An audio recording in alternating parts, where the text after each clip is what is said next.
Alors, on la commente cette vidéo, ou bien quoi? Hein? Ah ouais, d'accord. Allons-y. Bon, ben alors, donc, il s'agit... Ici, on voit nos vélos VTC. Ce sont des vélos standards sur lesquels ont été installés les kits Vicky 4. Et dans notre cas, il s'agit des kits Vicky 4 600 watts 48 volts. Donc, ces kits comprennent un moteur, un contrôleur, accélérateur et l'équipement pour faire fonctionner l'ensemble, quoi. Et il peut être installé sur n'importe quel type de vélo. Et il a l'avantage que, comme c'est un kit, il peut être déplacé d'un vélo sur l'autre, hein, si on change de vélo un jour. Bah, donc si t'as cassé tout ton vélo, tu peux te récupérer tout le système.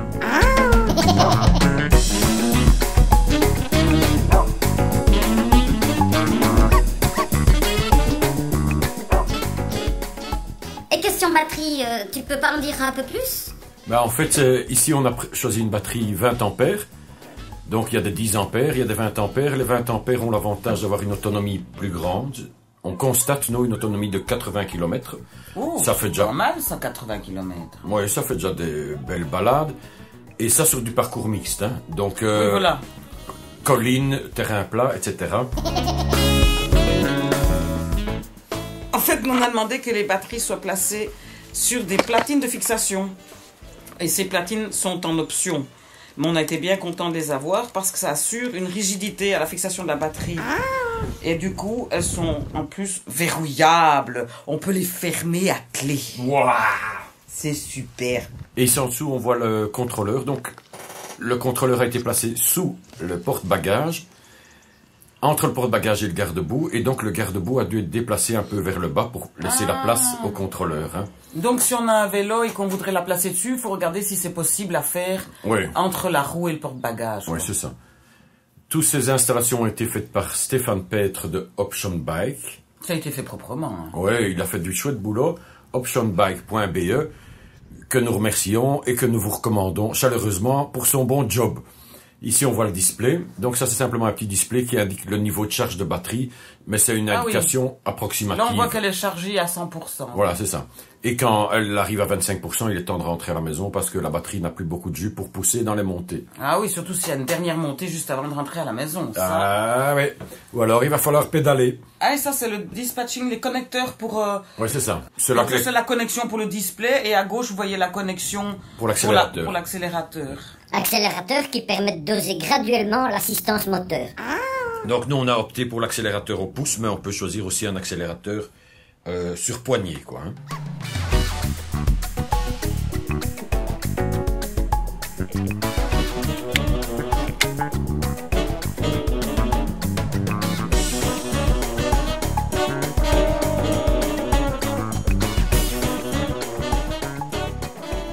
Le test en côte. Donc ça c'est...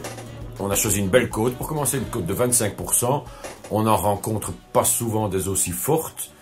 Mais là-bas dans le Somerset, ils avaient décidé d'en faire quelques-unes. Pour grimper ça, il faut déjà être un bon cycliste, quoi. Hein. Et c'est pas notre cas. Eh bien, malgré tout, on va voir que Lulu arrive à s'en sortir sans problème. Grâce à l'assistance moteur. Elle grimpe ça. Les doigts dans le nez. Elle grimpe ça comme une comtesse. Ouais, madame la comtesse. Et... sans essoufflement. Tu pousses même pas tellement fort sur tes pédales. Je pédale comme si je suis à plat, pépère. Et tu grimpes, regarde, t'es assis sur ta selle. Je suis assis sur ma selle, je roule tout à fait normalement. Tu montes certainement du 10. Je pourrais chanter une chanson sans problème. Voilà, c'est chouette. Oh, quelle descente. Ouais, elle était quand même un peu effrayante, cette descente. Dans le tournant. Concernant les batteries, on doit peut-être encore dire que leur charge consomme 500 watts à l'heure. Oui. Donc quand on charge les deux batteries, on consomme 500 watts-heure sur le courant 220 volts. Et la charge dure 5 heures lorsque les batteries sont totalement vides. C'est ça, il faut 5 heures pour les recharger. Oui.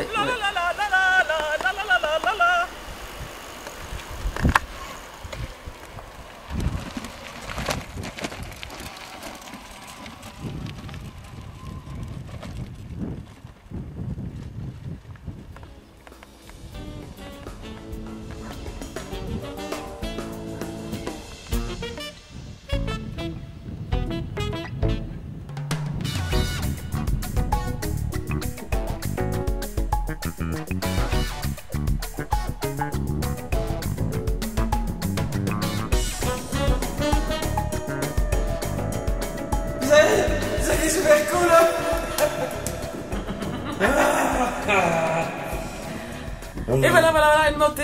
Voilà. À quelle vitesse il va dans cette montée? C'était déjà une fameuse montée. Non, là, c'est pas une très forte montée, mais ça monte un peu. Je dois pas être loin de 40 km/h là-dedans. Du moment que tu aides un peu le moteur fait le reste et hop. Mais c'était envoyable. C'était envoyable.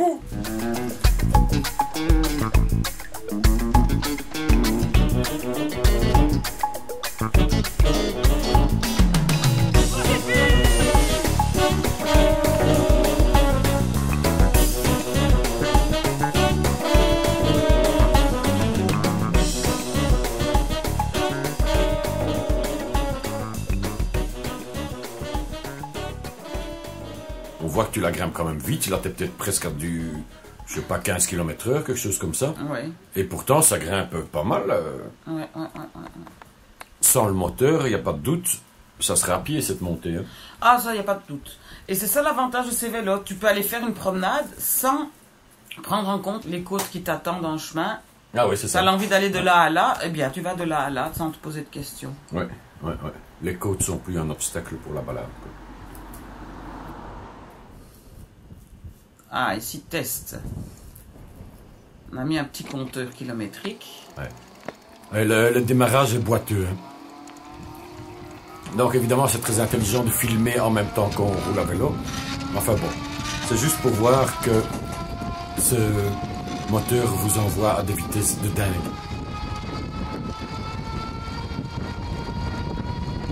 On entend évidemment que le moteur fait du bruit. Pas un bruit énorme, mais enfin, le moteur se fait entendre. C'est déjà un moteur assez puissant, donc forcément, il fait un certain bruit continu. Quoi. Dès qu'il est utilisé, on l'entend.